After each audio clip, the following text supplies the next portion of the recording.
And we're live. Welcome to the show. Thanks for joining me today. Today we have Sameer Jauhar on the show. Thanks so much for joining. Excited to chop it up with you. Yeah, thanks for having me. Really glad to be here, Nick. Awesome. So, starting out, so Sameer is the founder of Tech Sales Mentors. He's been doing it for about 3 years now. Before that, you did start in tech sales. So, can you tell me the story about, I guess, going all the way back to college? How you got into tech and tech sales, and then how you've ended up where you're at today. Yeah, totally. In college, I was actually at the time a finance major, and simply the reason I was a finance major at the time was very sophisticated reason because my brother did it, and so really like the way I was thinking about my career at that time was I wanted to be at kind of where the top finance professionals were. And so at that time, that was, investment banking. And so as I was learning more about that industry and all that kind of stuff, I was reading Wall Street Journal, Financial Times, stuff like that. And while I would be learning about the markets, I often found myself navigating to like the tech section. And simply it was just way more interesting. And so there's this saying, find what feels like work to others, but play for you. Mm. And simply learning more about technology felt like play to me. And so um, the way I thought about it initially was, hey, I'm not technical, right? I don't know how to code. And so I'm going to, since I'm in finance, I'm going to be a venture capitalist one day. And the way you do that is you go into investment banking and then eventually shift into venture capital. And so that was sort of my plan. And then I remember at some point going to San Francisco to visit family. And at the time, my cousin out there was the founder. His name is Sean. And he was basically telling me how that's an awful idea. You're going to hate your life in investment banking. And you should just join a startup. Like there's non-technical roles. They have to become businesses, right? And so it's like, oh, okay, that makes a lot of sense. And so that's how I stumbled upon tech sales. And really, I utilized the skills I gained in college to try to when I was trying to break into investment banking to get into tech sales. And so I would cold email hiring managers. I would over prepare for interviews. I'd utilize storytelling in interviews. And I ended up at a really cool company called SIF Science at the time. They were using machine learning to stop fraud on the internet. So I was just endlessly fascinated by them and joined them after college and really enjoyed my time there. So you found sales basically because it was like, hey, I don't necessarily need like I kind of went through this as well. Like when I graduated, I'm like, I know I want to go into tech, but like I can't Yeah. code. I don't really want to go into accounting. Like I guess sales is like my only option, right? Like is that sort of similar to what you had? Yeah, because like my impression of salespeople up until that point wasn't like incredibly positive, right? Yeah. All my interactions were more so like, oh, with someone who's incredibly pushy at a mall or at a car dealership, and so when I met the hiring manager for the role I ended up taking on. It was a totally different experience with a salesperson. It was someone who's incredibly thoughtful, emotionally intelligent, and a soft seller. And it made me realize, like, oh, sales is this like huge industry, and you can't just place a broad stereotype on everyone. And I noticed sort of within software sales, you have to be a great listener. It's not about pitching all the time. And you have to understand the complexity of enterprises. And so it felt a lot more nuanced of a role. And that's what excited me to it. And then, yeah, I think I had the communication skills and a lot of that. And then a lot of it I didn't know. And you just had to be coachable in the role. And so I think that's kind of took to, get that role initially and succeed initially. And when you got that first role, like in my experience, getting out of college and well, first off, when you get out, you don't really know what tech sales is all about, right? Like you start to understand that like BDR and SDR are like the roles that you're gonna get into because that's like all you qualify for, basically, right? Yeah. Yeah. And then if you're anything like me, I just started, applying to everything I could, taking a bunch of interviews, but showing up and not really even knowing like what the job entailed, right? Did you Yeah. have like a similar type of experience? Yeah, I think there's a different bar today versus back then. Right Hmm. now, there is just endless content on the internet about the tech sales career path and what the day in the life of a BDR looks like all that kind of stuff on TikTok and so on and so Yeah. forth. But yeah, back then, like you don't necessarily that information wasn't widely available, and more so, the interviewers weren't looking for that either. They were just looking for more so. Do you have like certain character traits to make it in this role? And then the rest of that stuff we can teach you. And so yeah, I did not know at all like, oh, I'd be cold emailing all the time and then I'd be facing these objections. I just knew like, oh, I'd be like talking about this product that I find interesting and trying to convince other people why it's important to them. That was sort of the premise of what I understood. And then, I started to learn on a daily basis what it was actually like. It was still those general themes, just understood it at a more, tactical level. Totally. And I think a big thing too is like when I first went in, I'm like, I have no experience. I kind of figured like you show up to a job and they kind of just like tell you what to do and you kind of just do it. Right. And like there is some truth to that. There's like training and they tell you like, if you have KPIs and stuff you need to hit. But when you first get into sales, it's actually kind of like, here's all the tools. Now like go figure out how to like create opportunities and get a hold of people. Right. It's a little Yeah. more of like not so like with accounting, I imagine, right? It's like, this is exactly your deliverables you need to get done. With sales, it's like you Yeah. need to get to this. Now you kind of figure out how to get there, right? Yeah, it's very output focused, and it's like, hey, if I've seen it in two ways, right? So like, if you're hitting your outputs, then the manager or the team doesn't care about your inputs, like how you're getting there.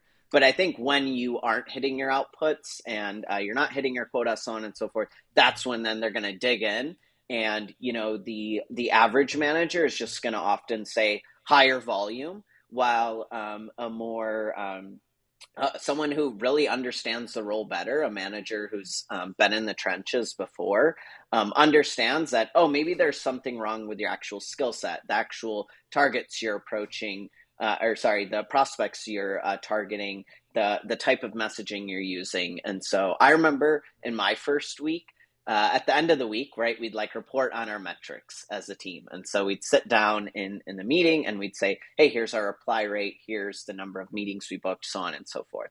And so when it got to me, I was not fired up to, report my metrics because I had an awful first week. And so the Hmm. benchmark at the time was like, you're aiming for like a 10% reply rate. And I think that first week I had a 0.1% reply rate. And so just after I crushed it in training, like having that be my first week live as a rep was really tough to like say out loud. And then I remember after that meeting, like my manager took me to the side and just took me on a one-on-one and really like dug in with me on my workflow and helped me like spot the issues. And that next week I performed a lot better. And I remember bringing in one of the bigger, like it didn't end up closing, but I ended up bringing in one of the bigger deals that we had seen in a while. Hmm. And so yeah, I think like having a great manager is important. And not being afraid to say that you're failing is important, because people in sort of like tech sales orgs, they want to help you succeed. And so I think it's really important to be someone who others want to see succeed, right? So you want to Hmm. be someone who's like enjoyable to work around, and someone who's not high ego, someone who wants to learn and someone who wants to be better. And top performers will see that, and they want to help you like get to that same goal as well. Man, that gives me PTSD. Like that weekly stand up or team meeting, right? And they pull up Salesforce or the leaderboard, and you're on the bottom that week, and you're just like, You feel like you're going in front of like a courthouse, right? And you're just like, okay, I need to like plead about how I'm doing my work, but it's not coming out, right? Oh, Yeah, those yeah. those are the worst weeks. But it's just like it's part of like the ups and downs of sales, right? Like it's gonna happen. You just need to learn how to deal with that and basically keep your inputs the same, I think, right? So that eventually, it'll all come together. But okay, Yep. so I want to dig into like the tech sales and stuff a little bit more in a little bit. Sure. But so okay, so you started as a BDR or SDR at Sift, right? Yeah. And then after that, it looks like you did a few things, but ultimately landed up where you're now, running tech sales mentors, right? So Yep. how did that leap happen? Like why'd you decide to do that? Yeah.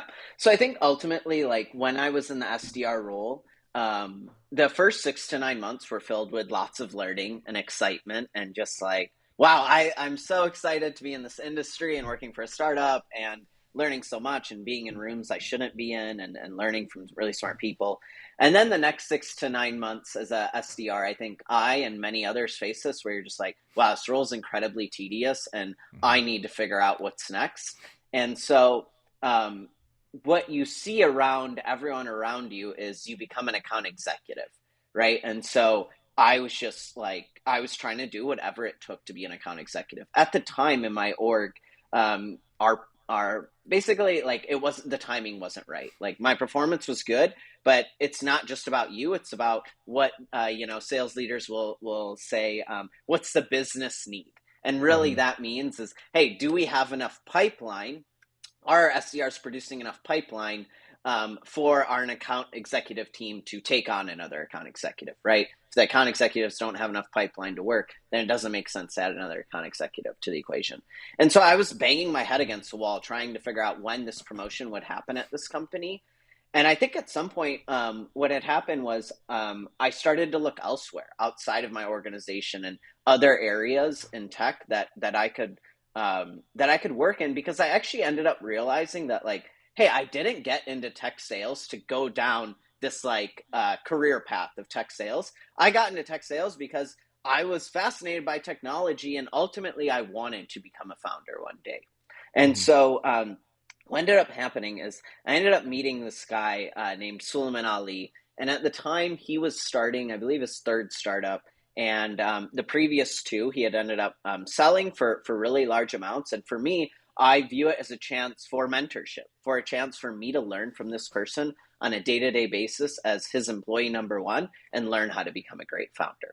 And so I did that with him for a year. And then at some point, I realized, okay, I got to stop being scared. Like, I got to stop coming up with excuses on why I can't become a founder, and I got to do it. And so I did that. And, at first I went for, again, just like ideas that I thought were hot or being in San Francisco, moonshot ideas. Lots of those failed. And eventually I saw lots of tech sales boot camps out there. And these tech sales boot camps, they were similar to these coding boot camps out there, which is, hey, we're going to teach you the hard skills. And then you're going to go out, you're going to have this certification, and now you're going to get a job. Mm-hmm. And if I thought back to like my experience getting into tech sales, like it wasn't about the hard skills in getting the job. It was actually about the soft skills. It was actually about choosing the right company. It was actually about storytelling in interviews and preparing for interviews. And so I thought instead of like, this area where it's very lecture format, you're not going to learn really sales in a lecture format. You're going to learn sales by getting told no 100 times and figuring out on that 101st person, how do you overcome that objection? And so I thought instead, I want to build an organization, a company where we're focused on helping you identify the top companies in tech, and then getting into those interviews. We do that for you. We're going to tell you what to say in those interviews. And ultimately, we're going to negotiate your offer and make sure you're joining a company where you're on sort of a path to a great career path in sort of the tech field. Mm-hmm. And that those things can be hard to know when you're new to the industry of tech. It's kind of like the analogy I like using here is if you're an aspiring basketball player, your goal isn't to end up in the European League one day, or this is a Twitter joke, the Shanghai Sharks in China. Like, you don't want to end up on those teams, right? You want to end up in the NBA, right? That's where you're going to get paid the best. That's where the best talent is. That's where the best career growth opportunities are for you. And so it's the same case in technology, right? You want to work for the best tech companies, and it can be hard to know what the best tech companies are. And so we're going to handle all of that for you. And all you really have to focus on is having good communication skills, right? Following our directions and delivering in interviews with confidence, with conversational speaking style, and all that kind of stuff. And so that's kind of how I ended up on this idea.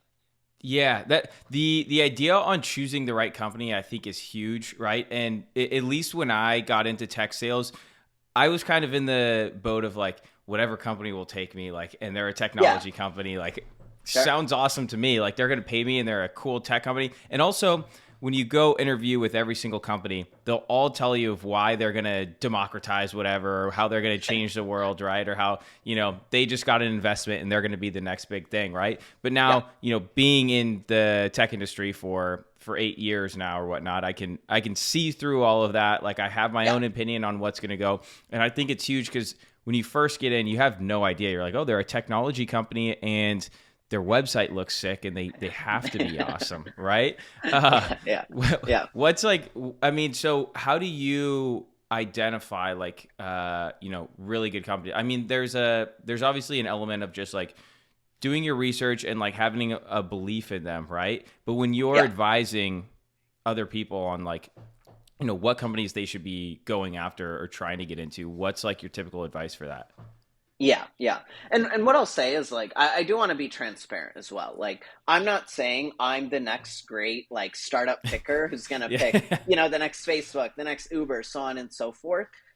Really like what I want to say first is just like it's kind of like the difference between joining Harvard versus like joining a community college. So it's Hmm. not necessarily like ideally you join a tech company and that tech company grows to be huge, right? Hmm. But really like the more nuanced thing is like you want to join a tech company where the talent is great and they're going after a big mission, and they have the funding as well to tackle that mission. Like if they have those sort of three things, then you're early in your tech sales career. You want to a lot of people will prioritize their like first year earnings, but not understand like how joining this company will affect their next 3 to 5 to 10 year earnings, right? And Hmm. so like sometimes SDRs will come to us and say, "Hey, I want like," or sorry, they'll be comparing two offers, and it'll be like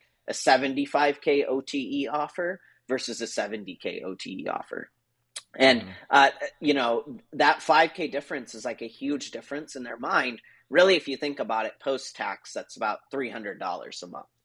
Yeah. But like the more important questions are like, who's my manager? Like, has this manager done this before at other organizations? Do they mesh with my personality style? And again, like, how do I feel about this company's sort of funding and leadership team? And so those are really like the more important things because ultimately, like when you're early in your tech sales career, you want to become great at tech sales and you want to surround yourself by people who are great, because Hmm. that's going to set up your career over the long term. And so that'd be the first thing I'd say. But here's generally how we think through like thinking through good versus like average versus shitty tech companies. Really, the first and most easy filter is who are their venture capitalists that are backing them.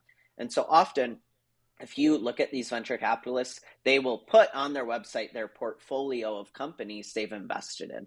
And so you Hmm. can just see their past track record of, okay, what are other sort of SaaS organizations they've invested in? If those SaaS organizations have grown to be huge, then sort of like two things. One, they know how to identify companies that grow to be huge. But then two, like sort of this venture capital firm is known as having a track record of investing in great companies, and so then great companies are going to try to actively seek funding from them as well. And so that's sort of like the easiest layer of due diligence that you can outsource to others, simply because these are private startups. You don't have access to like information on their financials. You can't interview the leadership team. You're outsourcing your due diligence to these venture capitalists in that scenario. So that'd be the Hmm. first layer. Then I think the second most important thing, like if you're again early in your tech sales career, you're in a phase where you're very moldable, where you don't know much, and so whoever's teaching you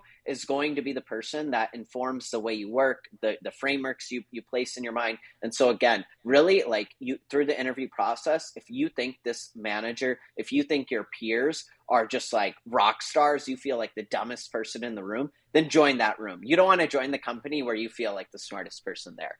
Yep.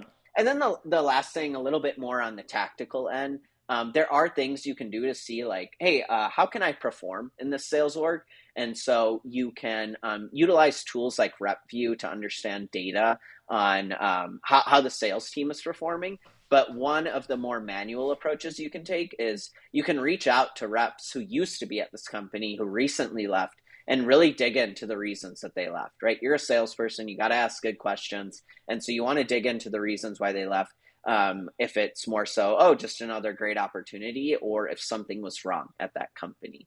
And Mhm. so those would be kind of the layers I'd take to approach understanding these things.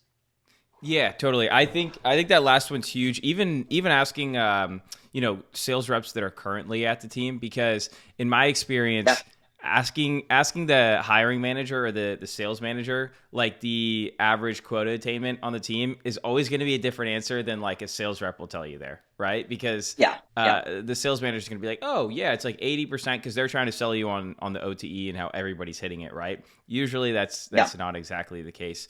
Um, yeah. what are your thoughts on so when someone asks me like what type of company do you recommend like getting into at first, like if they're just getting started in sales, I usually say that like, look, if I could redo my sales career over again, I think I'd go for like the biggest, most well established like name brand company for like the first year or two, like Yeah. get my reps in there, and then like the next company you go to, like once you have that on your resume, you kind of have pick of the litter, it seems like in a lot of cases. Do you see the same thing? Yeah. I think like you can take that approach, and yes, that is possible. But also, there's something in the tech industry that is a little bit more nuanced. So, like maybe I'll compare it to like other industries. Like in the car industry, it's like, oh, there's like Ford, there's like Tesla, there's like big auto names, right? Yep. And so there, it's like, okay, if you worked at a big name, then it's easier to sort of get in anywhere else you want within the car industry. While in tech, that is true. Like, oh, if you join the biggest companies in the world, the Amazons, the Googles, so on and so forth, the Microsofts, then yes, you can get into other types of roles. But there's another sort of bucket of companies that are just as prestigious. It's sort of the fastest growing private companies in tech. And so, like, Mm-hmm. examples of that would be companies like Rippling. And so Mm-hmm. Rippling's a company who maybe recently raised like 500 million. They've grown their team 200% the past 2 years. And so if like you are going back into the hiring market after being at a company like Rippling, if you're going into the hiring market within tech, people know about a company like Rippling, despite it being a private company, despite it only being around for 5 to 7 years. And Mm-hmm. so I actually think like for I think the organization you should join should be more in line with your personality traits. And so if you view yourself as someone who's more so like, give me the playbook on how to succeed and I will execute upon that, then yeah, you want to join like later stage, larger organizations. But if you're Mm-hmm. someone who's like, man, I don't want to follow a playbook. I kind of want to actually like try my own methodology, and I want to remix things on my own. I want to figure it out on my own. I want to be in a more maybe chaotic environment. Then, oh, like an earlier, more middle stage environment is going to jive more with you. And also, that'll reflect in the interview. You'll perform better in those types of interviews because when you're speaking to your authentic personality and the stories you have, that will be in line with the type of culture they have within their organization. And so I think you're right on the fact that yeah, you want to join sort of name brands, but it's if you're outside of the tech industry, you may just think the name brands are the biggest companies that you've ever heard of in tech. Whereas Mm-hmm. there are, a bigger faction of tech companies that you can join that are well known in tech, but maybe if you're outside of tech, you don't know them as well. Yeah, yeah, totally. I mean, I think a big thing or a big part of that is just the training. And every single Yeah, company will tell you they have like great training, right? Like yeah, there's never yeah, been, unless they're like, a 10-person team, they're like, look, we're looking for our first sales rep that has some experience to come on here. But almost every yeah, single company is going to be like, yeah, we have awesome training. Of course it's great. And then you get yeah. there and they're like, yeah, here's like a PDF to walk through. Like, here's our training, right? I Yeah, got yeah, very lucky in that, the first company I went to, salary.com, they were a very small company. but they'd been around for 14 plus years, so they had like awesome training, and I was very lucky that I went there because I went to companies afterwards that would tell me, we have great training here, and I was like, I'm just still using what I learned in my first role, and luckily, Yeah, yeah, there was good training there. So I think that's a big thing, and I think that's why a lot of the time I recommend bigger companies, because if they're like a massive company, a yeah, lot of the time their sales orgs are just like machines, like they crank like yeah, the Dells, the Oracles, the ones like that, right? They just push sales reps through their machine, and some come yeah, out the other side, and some never, get into sales again, right? yeah. Out of curiosity, are there any big misconceptions you think there are about the tech industry, or tech sales industry, now that you're seeing it from both sides, right? You're working with candidates a whole lot, and you're also working with the companies trying to get your candidates into those companies, and you've been on the other side, obviously being in tech sales. But any like misconceptions that you think there are out there?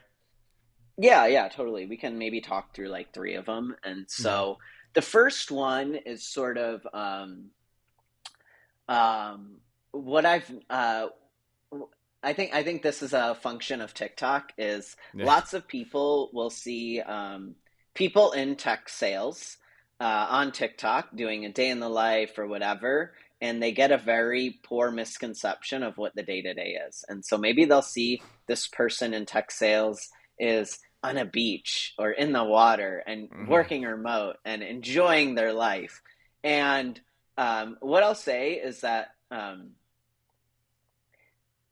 as an employee in tech, in general, like you do have more leverage and a better life than what I've noticed in other industries.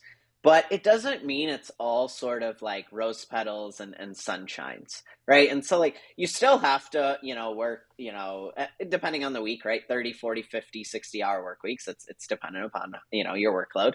And like, it's still hard work, right? Like if you think about what some of these tech companies are trying to do, it's kind of insane, right? A tech company may try to become worth $1 billion within like 5 years, right? And that's just unheard of in general in terms of like business. And to do that, you need amazing talent doing amazing things. And Mm-hmm. so that'd be the first misconception is people think our industry is incredibly easy. And I do think it's better than lots of industries out there, but people get paid well in this industry because they perform really well.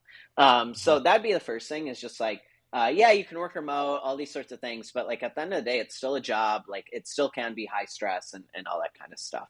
And Dude, so that that'd be the one first misconception. that Yeah, one's go ahead. huge. Like whenever I see them like hanging out at coffee shops and whatnot, and they're like, "I'm in tech sales." I'm like, "Aren't you on calls like all day?" And like, how are you sitting in a coffee shop right now? Like, Yeah, there's no way. I yeah, don't understand this. But yeah, I like yeah. that one because that one is huge. Yeah, and honestly, like part of the truth here as well is some of those people are pushing like courses where they're Hmm. just trying to sell people on the dream of this industry, and then they get paid for their course, and then they get people in this industry who it's not even a match for their personality, and those people are like, "What the hell? Like, I thought tech sales was this, and it's not that." And so it's simply incentives. So you really have to understand that like in any career, like in anything, there are pros and cons. If someone's telling you all pros, they're lying to you. There is cons in any industry. So that'd be the first misconception. Probably the second misconception is often people say you need no experience to get into tech sales, and there is nuance to that answer. And so, like in the example of me, like I did not have sales experience, I did not have tech experience, and I was still able to get a job in tech, but I did have experiences and work that I could speak to that showed this company that I was a good fit, right? So I had some character traits that were key, right? I showed I had grit. I showed I've been accountable and taken ownership over things in life. I showed I was an active listener, stuff like that. I showed I really cared about this role and I was obsessing over getting this role. And then even like now in this hiring market, right? Like often what I'm seeing is not a lot of companies are hiring people without sales experience, without quota carrying experience. So I would have had a much tougher time, I think, in this hiring market doing that. And so the Mhm. only companies really hiring for people without sales experience, I'm noticing, is more so in person and hybrid roles. These remote roles right now are hyper competitive, and in general, you do need a sales experience if you want to land those. Mhm. And so that'd be a second thing, is like you do need to speak to some skill set and some experiences that you have to get a job in this industry. You can't just be like someone who was a high school dropout or never went to college and like, oh, you've never had any work experience, no body of work you can speak to. Mhm. Um, and then probably the final misconception is a misunderstanding of how you make money in tech sales. And so sometimes people see like, oh, this person worked at this tech startup and that tech startup, went to the moon and now they are worth millions of dollars off of their equity.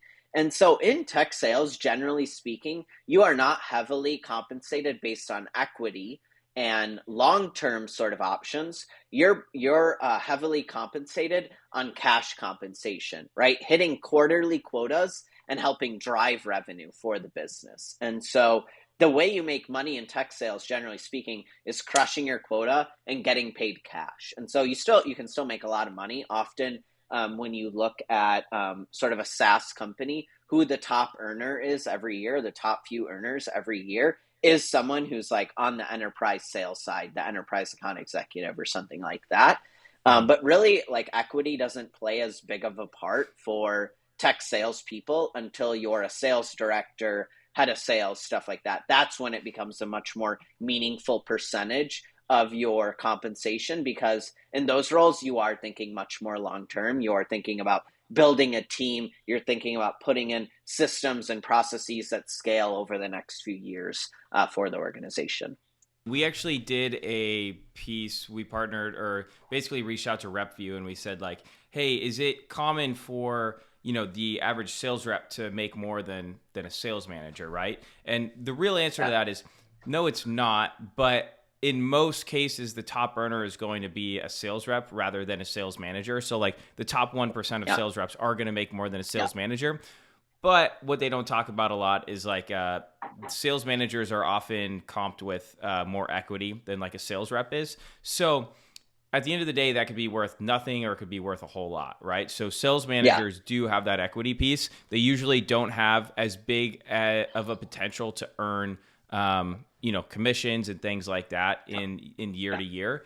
Um, Yeah. but but yeah, they definitely can get that equity. Whereas if you're an enterprise rep or if you're like a sales rep and you're the top 1%, and we're not talking about just the run of the pack, they're going to make more than their sales manager. They're Yeah. probably not. But if you're the top Yeah. guy, there's a good chance that you will. So along with that line, do you think?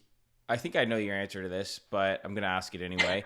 Do you Sure. do you think that like anybody with the proper training, like could you take pretty much anybody and make them somewhat successful in tech sales? And I guess like successful is up to your interpretation. Yeah, I've been thinking about this, and I think on a long enough time horizon, yes.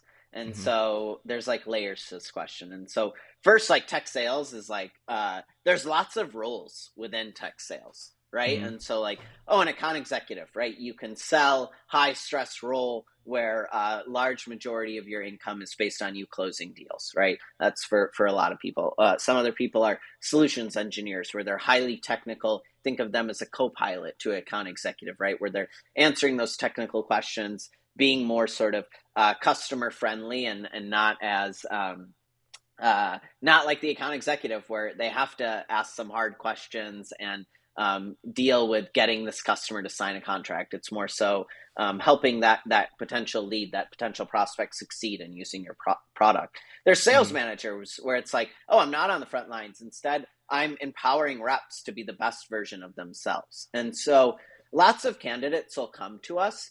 And the way our program is structured is like, hey, we're going to get you a job in 50 days. And so that is because like we sort of we can streamline a lot of this process. We have a system that works, but it works for a very specific type of person. It works for someone who has experience they can speak to. It works with someone who has great communication skills. It works with someone who generally is like good on a computer, right? It doesn't take them a minute and a half to get like Zoom working, right? When they Mm-hmm. jump on a Zoom meeting. These are all small signals that actually like kind of show you someone's skills. And so yeah, so I think lots of these things are teachable, but for some people, it just may take a little bit longer, and they may need to take smaller steps to getting into this industry. Like some Mm-hmm. people, if they're not using a computer on a daily basis, haven't used sort of like tools on the internet, then maybe they need to be in like a non-tech sales, corporate environment first, where the bar for talent is a little bit lower and get those skills and then come into our industry. Or other people, like I can tell that they're fired up and they really want to do well, but they just don't have the best communication skills and they're super shy and they're super nervous. And oh, maybe you do something like Toastmasters, or oh, you do some door-to-door sales role where you break from that mold. And so Mm-hmm. because tech sales is so expansive and you can do totally different types of roles, yeah, I do think like at the end of the day, like there's lots of different jobs in this industry with different skill sets required, and you can do it, but you do need to bring some things to the table. And the question is do you have those things, or do you need to go take smaller steps to getting those things before breaking into our industry? I mean, I think probably not everyone's meant for it, right? Like certain personalities, like it just doesn't make sense. And that's why we have engineering and accounting and finance and things like that, right? Yeah, Because different things yeah, make more sense for other people. yeah. Random question, but so how did you guys come up with 50 days instead of like 60? Right? Is there any science to that? That's just the average. And Okay. so, like, when we work with someone, we've done it with, let's say, over 60 candidates now, on Hmm. average, or sorry, actually, it's the median. When we work with someone in 50 days is the median time frame it takes for them to sign an offer they're excited about. And so, yeah, the more we can get that 50 number days. down, the better. Yeah. And so, have you noticed a difference in the last, let's say, year, 12 months with getting jobs? Obviously, the tech market is a lot different than it was a year or two ago. It's become Yeah. much more of like an employer market rather than an employee market. Whereas 2 years ago, you could, get recruited pretty much anywhere, name your salary. It Yeah. wasn't that easy, but it was a lot easier to where now lots of layoffs, much harder to get jobs, less people hiring. What's like Yeah. what are you seeing in the current market? Compared to, because you've been doing this for 3 years now, right? So you've Yeah. seen Yeah. both sides of the tech market. What are Yeah. your like observations recently? Yeah, and like honestly, it was a little bit like when the hiring market turned, it was a little bit tough for me because personally, one of the reasons I got into doing this was throughout my entire life, like since I've been 18, I've kind of been helping people with their careers. And it Mm-hmm. just excites me. Like when someone comes to me and like is asking for help in their career, that's always felt like my superpower. Like I want to help people who want to do better in their careers. And so when I originally, like 3 years ago, when we started, the hiring market was on fire. And anyone who came to me who was like eager and passionate about doing this, generally speaking, it didn't matter their background. We could help them get a job Mm-hmm. in tech sales. And so when the hiring market turned, when there was lots of layoffs, when employers drastically narrowed their candidate profile, yeah, it got a lot tougher on me, especially personally, because it's like we couldn't help as many candidates as we could before. So one way our program is structured is it's no risk for candidates, and so they only pay if they get a job that they're excited to sign. And so Mm-hmm. for a candidate, that's great. It's like no risk, but for us, it just means all the risk is on us, and we have to make sure we're only accepting candidates where we feel confident we can place them, right? And so what we've noticed the past, let's say, 18 months is, let's say there's two factions to the hiring market. There's remote roles and then there's hybrid and on-site ones. In remote roles, like you generally need to be having 6+ months of quota carrying sales experience. Mm-hmm. And yeah, you need to be a great communicator. You need to be ready to, you need to be prepared in those interviews, right? Like when they ask you why our company, you can't just say, yeah, I saw you guys on LinkedIn, decided to Yeah. apply, right? Like you have to have a thoughtful answer. You have to have thoughtful questions. Whereas 2 years ago, like, that answer could be much more simple, right? That prep could Mhm. be much more simple. Simply because hiring managers 2 years ago, they were trying to make that hire yesterday, right? And so they needed to desperately hire, and they were just trying to put bodies in seats. And so that's kind of what you need on the remote side. On the hybrid and on-site side, you don't need as much sales experience because they're in these environments. They're like, oh, I'm overseeing you on a day-to-day basis. Like I can train you much more easily. And so in those scenarios, like you still do want work experience that can show you have the character traits, but more so it's about are you a good communicator, and yeah, are you still doing that prep, all that kind of stuff. Compensation has come down a little bit, like let's say, 5 to 15K, depending on, the company. And yeah, it's a little bit of a tough hiring market right now. Right now, it's rebounding a little bit, and so I think we've Mhm. seen the worst of the hiring market, and now it's sort of stabilizing and on an uptick. When you see companies hiring recruiters, what do recruiters do? They hire people. And so Mhm. that's kind of a signal that the hiring market is turning a little bit for the better. I think it's probably just more strategic as a whole, right? I have a friend that was laid off, and I think he told me his hit rate basically on the amount that he applied to and got interviews at was like 40%, which is really good in the in this current Yeah. market. But he was also reaching out to the hiring managers, trying to talk to the people on the team. Like it wasn't just like a blind LinkedIn application. Like if you're still sending the cold emails, still reaching out to everyone you can, Yeah. you vastly increase your odds there. Um, Yeah. so okay, so last topic I want to really cover here is what your tips are for actually getting a job in tech sales, right? So I think there's two profiles that I think are interesting for this. One is like, hey, I have a little bit of sales experience, maybe not in the tech industry. Maybe I've let's say like even they could have been like a retail associate, right? So they could be selling like shoes at Foot Locker or something, right? Like technically it's kind of sales experience. It might not be Yeah. super relatable, but someone that has a little bit of experience, or maybe it was in like Yeah. physical goods and something like that. And then the other is Yeah. like someone that's graduated or doesn't really have any experience in the sales field. What would you recommend them, for trying to get into tech sales? And it might not be, that they can apply right now, but like, what's the path you recommend there? Yeah. So let's start with the first bucket, which is, hey, little bit of sales experience, but non-tech.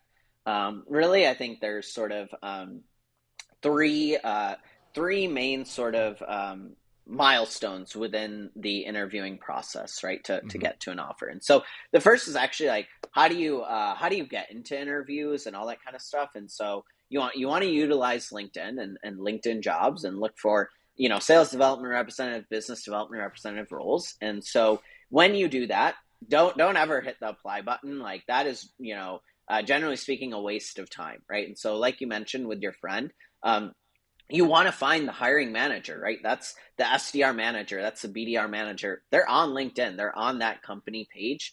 And either you Google for that person, you Google SDR manager, company name, LinkedIn, and you'll see that person, or you can do it on their LinkedIn company page as well. And so you want to reach out to that person, right? And kind of, the way to reach out to that person is um, I've heard it from lots of hiring managers, but now I'm hiring for roles and I'm seeing it. I get lots of outreach messages, and I'm not responding to the majority of them because it says something like, "Hey, I saw your opening for a career coach. I think I'd be a great fit because I've been a career coach." And Hmm. that's all the messages. And Yeah. so, really, the way to think about a good sort of cold outreach to a hiring manager is three parts to your email or message. The first part is like, personalized and relevant. So maybe you saw something on their LinkedIn, something they posted about, or something about their company that like resonates with you.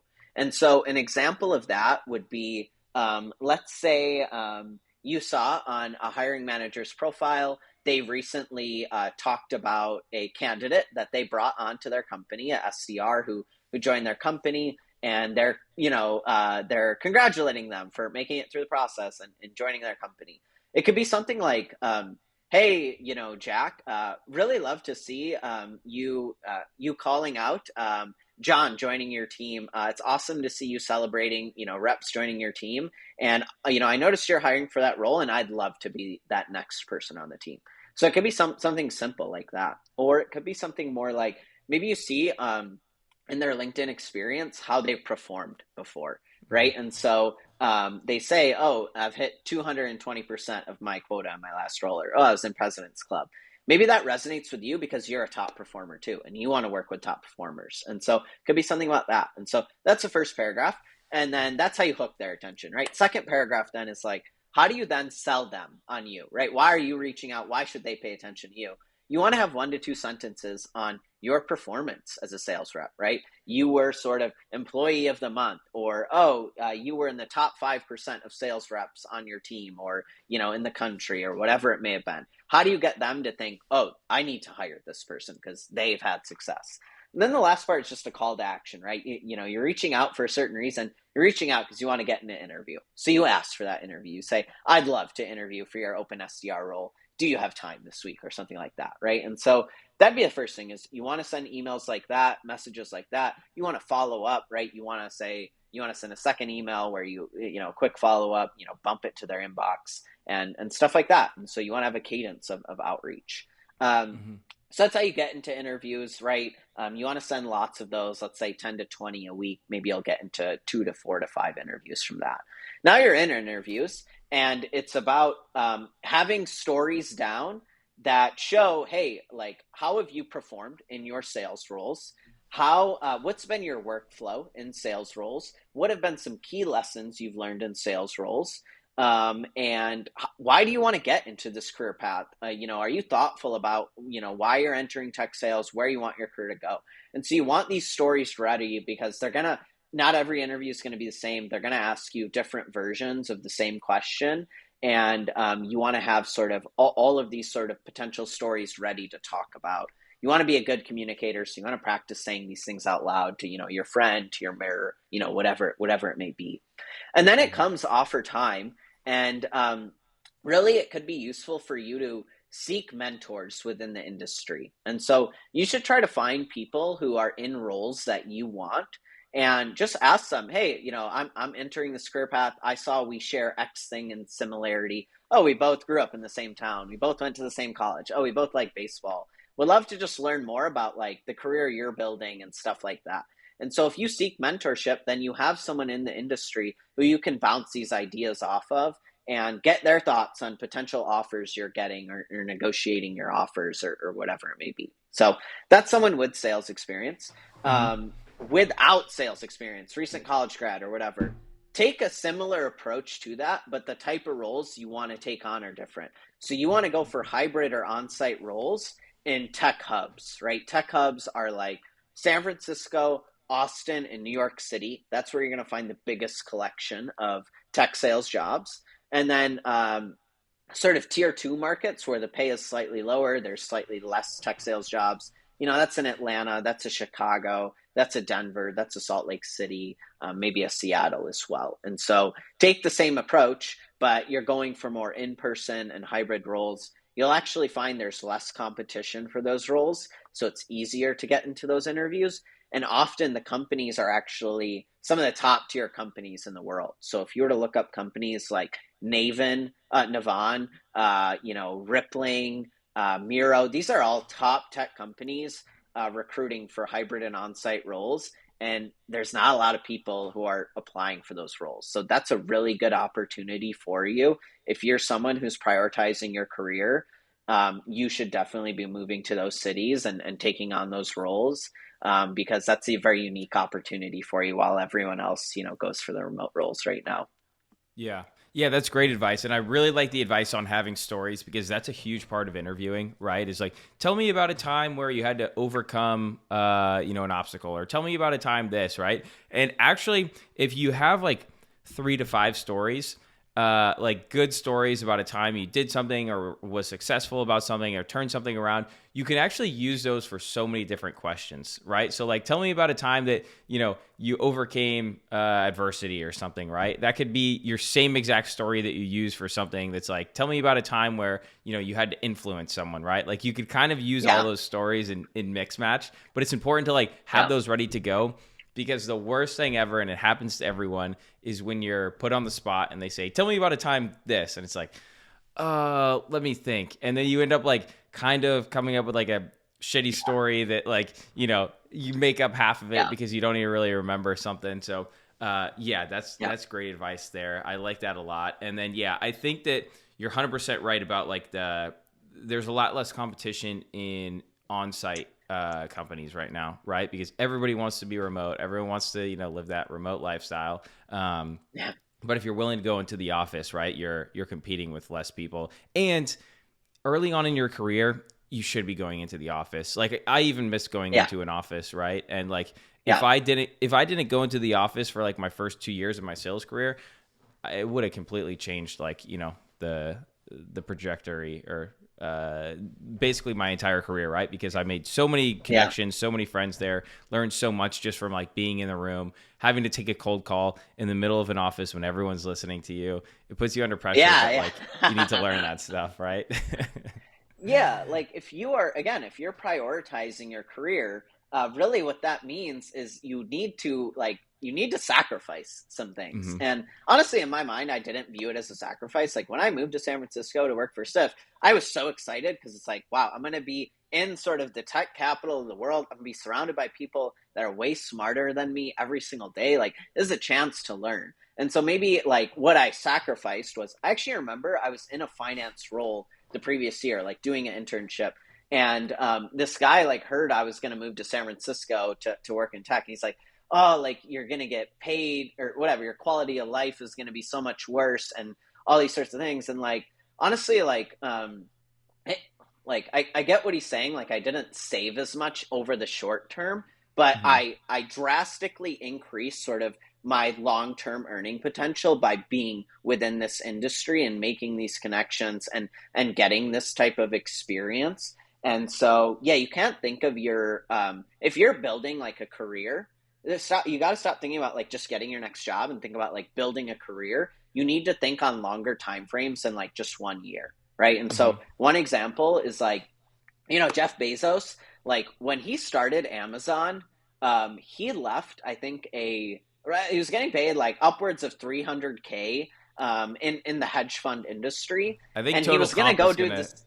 Yeah, I think total Go ahead. comp was Yeah. gonna be seven figures like pretty quickly. Like he had a clear Yeah. path to becoming a millionaire if he wasn't already one, right?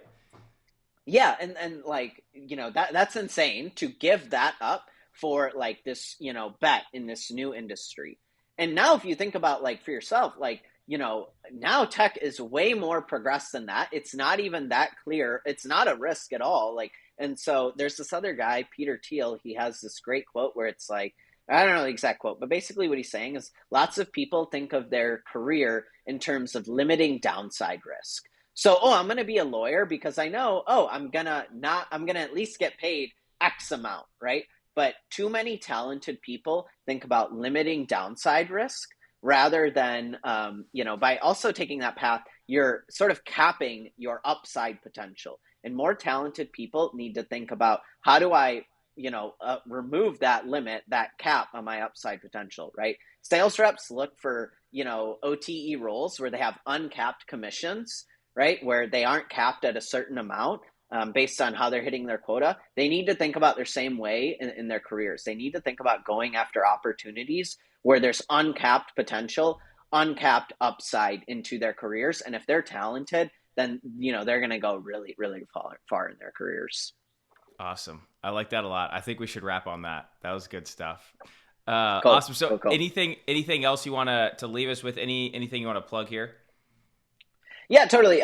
We have lots of free content on how to break into tech sales and the tech sales industry as well. So, check us out at techsalesmentors.com. And then on my LinkedIn, I post a lot about tech sales as well. So you can check out my name on LinkedIn. And then ultimately, if you want to get a great job in tech sales and get one fast, definitely consider our program. We'll always make sure you're interviewing with 3 to 4 top tier companies. You meet with us before every interview, and we do mock interviews with you. We tell you what to say, and when you end up with offers, we help you think through what's the best one for your career and your career path, in addition to actually negotiating that offer for you. So we can get that all done for you within 50 days. And so yeah, check us out.